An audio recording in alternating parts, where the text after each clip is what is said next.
So today I want to talk to you about being confident in the chaos of a busy road. Because watching a puppy freeze, tremble, or pull away near a busy road is heartbreaking. It's also very common. And the noise and the movement and the unfamiliar vibrations can overwhelm their young senses. But it doesn't have to stay that way. You can help your dog build calm, steady confidence near traffic using gentle desensitizing. I've done it myself, sitting on benches with the lead tucked short, toys in hand, calmly showing my dogs they're safe. No rushing, no forcing, just patient presence. Positive words, small treats, and gentle guidance make all the difference. So let's walk through how to make road noise just another part of your puppy's world, not a fear they carry. So how do we build confidence near traffic? Because confidence near traffic starts with you. Your energy sets the tone. And when your puppy sees you relaxed, grounded, and unbothered by the chaos, they begin to mirror that energy. The first time I sat near a busy road with a young puppy, I kept my voice soft and steady, my body calm, and my focus on connection, not the noise.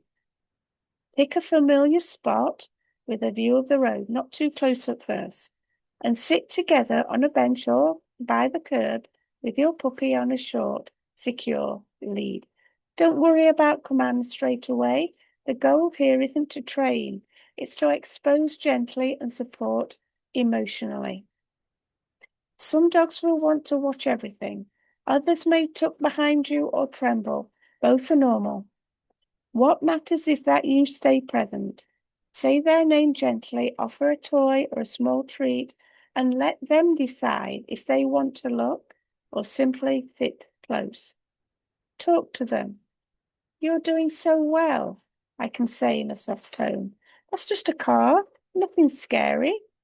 Words may not mean much yet, but your tone matters more. Keep it positive, never rushed. Watch their body language. Are they panting or freezing? Do they seem tense or are they starting to sniff the air and look around with curiosity? The shift may be subtle at first. A softening of the ears, a little tail wag, those are your signs of progress.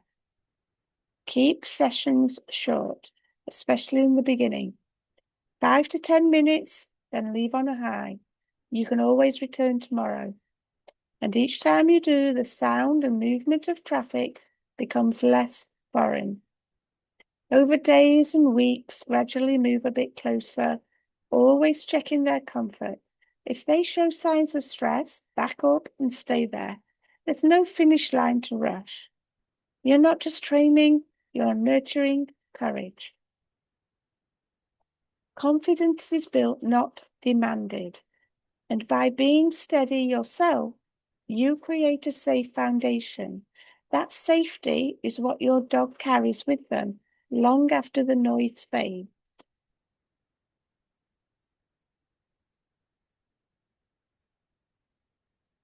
So what sort of safety setup should we have for success?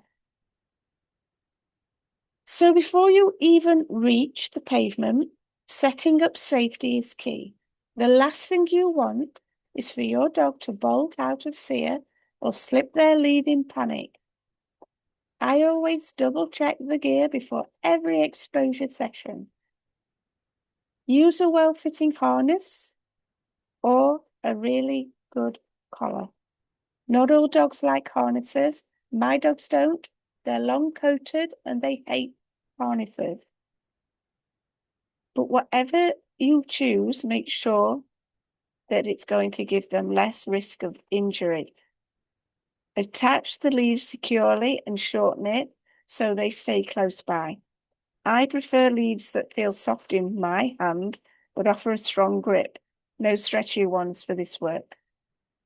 Choose your spot carefully. Begin at a distance where your dog notices traffic but doesn't flinch. This may be across the street or even from a parked car. Avoid peak rush hour until they've built tolerance. Gentle introduction works better than flooding them with intensity. Timing matters too. Go at a time when your dog is calm, not wired or tired. A short walk beforehand helps release excess energy. Bring high-value treats or a beloved toy. Cheese works wonders for my dogs, but every puppy has their favorite. Sit down somewhere stable, not right on the curb, but a safe bench or a step, and have your dog sit beside you. Lead relaxed, but short enough to prevent darting. Keep your attention on them, not your phone or any passers-by. If they show signs of stress, panting, pacing, yanking away, pause the session. Reassure gently, wait, and offer a reward only if they settle. Don't lure them into ignoring fear. Let them explore it with your support. For dogs who aren't food-driven, bring a squeaky toy or something with a familiar scent from home. Even a blanket can be grounding. Let them sniff and choose how close to stay. Your job is to provide stability, not pressure. And the more they feel they can trust you to protect and guide them, the more they'll relax. Keep your posture open. Avoid looming or leaning too close. Let them lean into you when they're ready. Session after session, the safety setup becomes a ritual. It tells your dog, you're secure, I've got you. That trust builds confidence far more than commands or corrections ever could. And from that place, true desensitizing begins, where traffic becomes just another background hum, not a threat.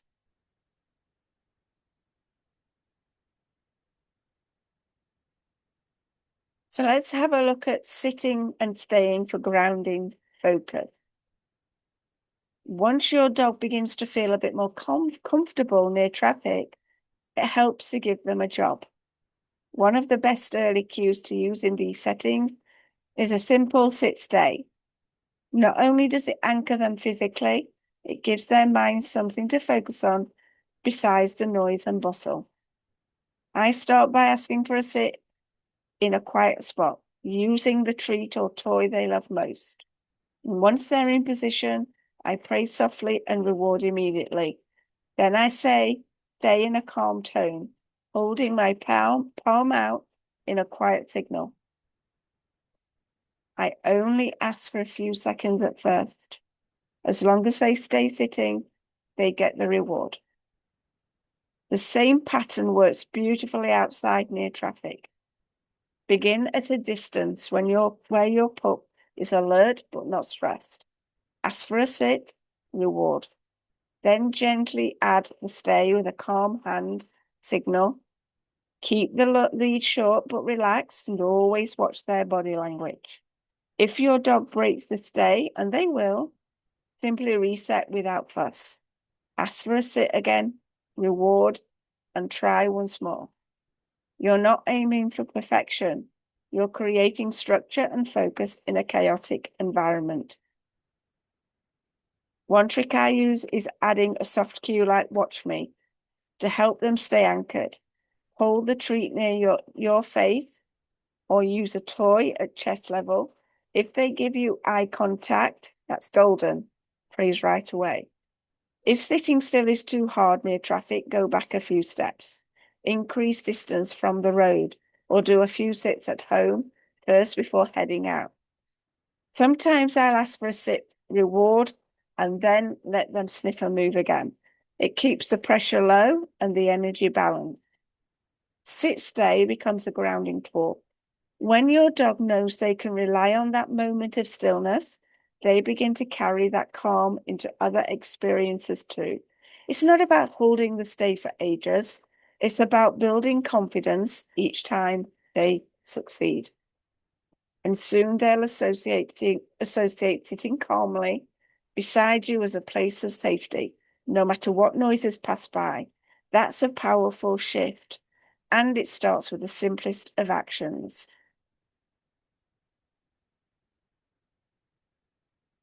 So now we're going to reassure with presence and praise.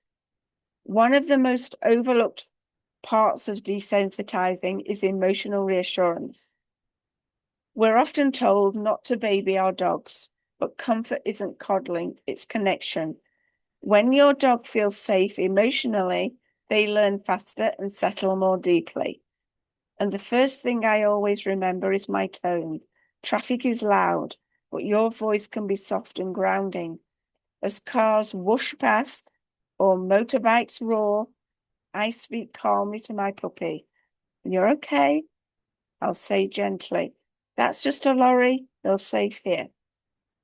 These words paired with a calm body and a warm energy tell them they're not alone.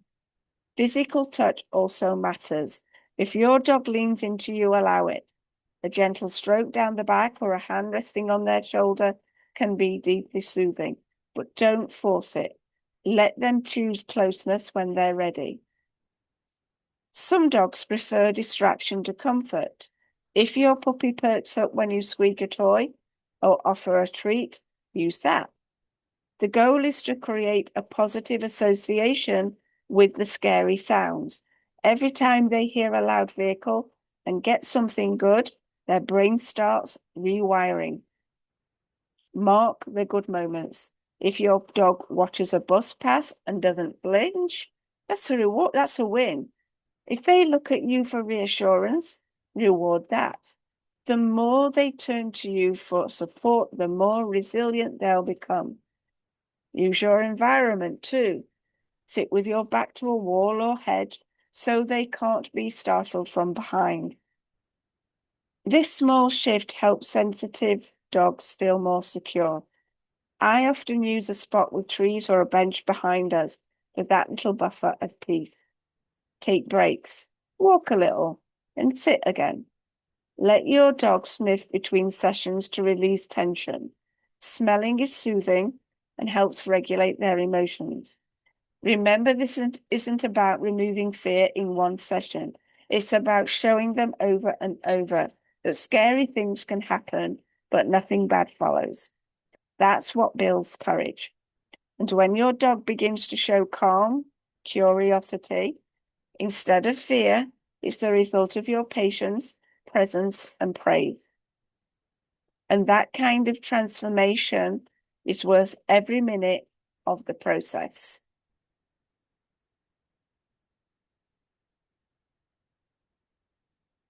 So how do we get them to trust the timing?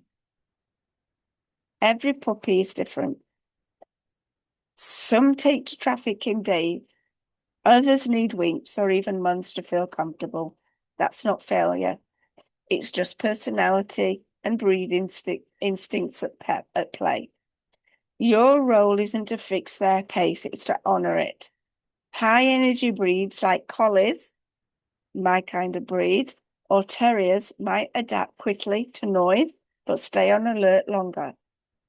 Sensitive breeds like sight hounds or spaniels may need extra space and time to process. Even within the same litter, confidence varies. What matters most is consistency. I've had dogs who learned to sit calmly by roads within a week.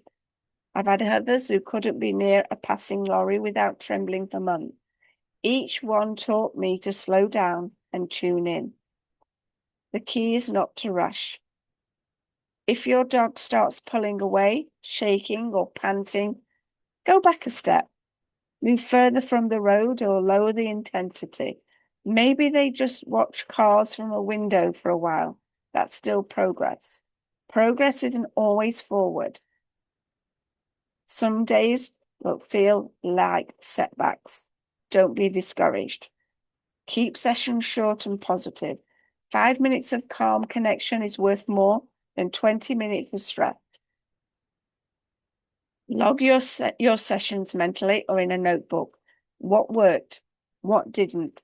patterns emerge and you start learning not just about training, but about your unique dog. That knowledge is gold. Be flexible with rewards too. Some days they'll love treats, other days a toy does the trick. Follow their lead. Your puppy will show you what feels good, what scares them, and what builds their courage. Trust the process. Each exposure lays another layer of comfort, and over time, traffic becomes background noise instead of a monster. They start walking taller, relaxing sooner, seeking you instead of fleeing from sound. Celebrate those small wins. The day they sit calmly as a van drives past, the moment they look to you instead of bolting, the first tail wag on a noisy street. This is what transformation looks like. Slow and subtle and rooted in trust. And when you honor their pace and lead with love, you guide your puppy into the world with calm confidence. And that's the gift they'll carry forever.